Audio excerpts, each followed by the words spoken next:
The only limits to our realization of tomorrow will be our doubts of today. Franklin D Roosevelt. ये बड़ी अच्छी बात है और ये बताती है कि हम सब में कितना दम है।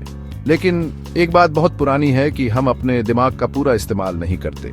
आज हम इसी बात के बारे में जानेंगे कि ये बात कितनी सच है और कितनी झूठ। हम ये भी देखेंगे कि ये बात कहां से आई और इसका क्या मतलब है। ये बात कि हम सिर्फ 10% दिमाग इस्तेमाल करते हैं कई सालों से चल रही है। कोई नहीं जानता कि ये बात असल में कहां से शुरू हुई।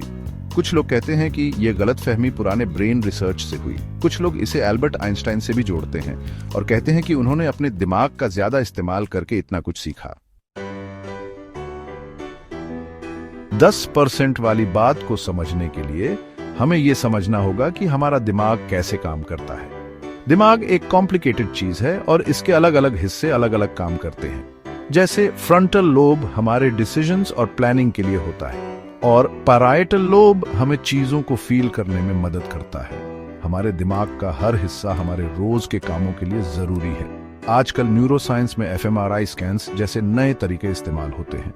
ये स्कैन्स साफ दिखाते हैं कि छोटे छोटे कामों में भी दिमाग के कई हिस्से काम करते हैं। चलने से लेकर बात करने तक, पढ़ने से लेकर याद रखने तक हमारा दिमाग हमेशा काम करता रहता है और अपनी पूरी ताकत यूज करता है।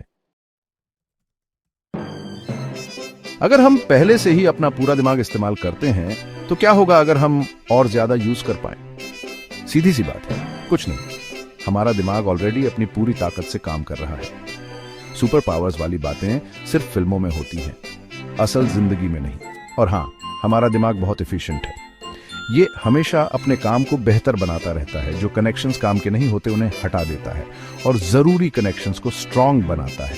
अगर हम अपने दिमाग को उसकी कैपेसिटी से ज्यादा काम करने पर मजबूर करेंगे तो हमें सीजर्स या दिमाग ज्यादा काम करने जैसी प्रॉब्लम्स हो सकती हैं।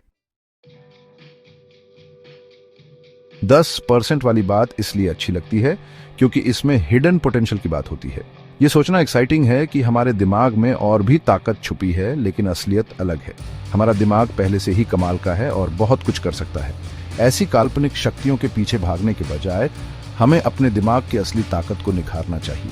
नई स्किल्स सीखकर, क्रिएटिव काम करके और नए एक्सपीरियंसेस ढूंढकर हम अपने दिमाग की असली पावर को यूज कर सकते हैं।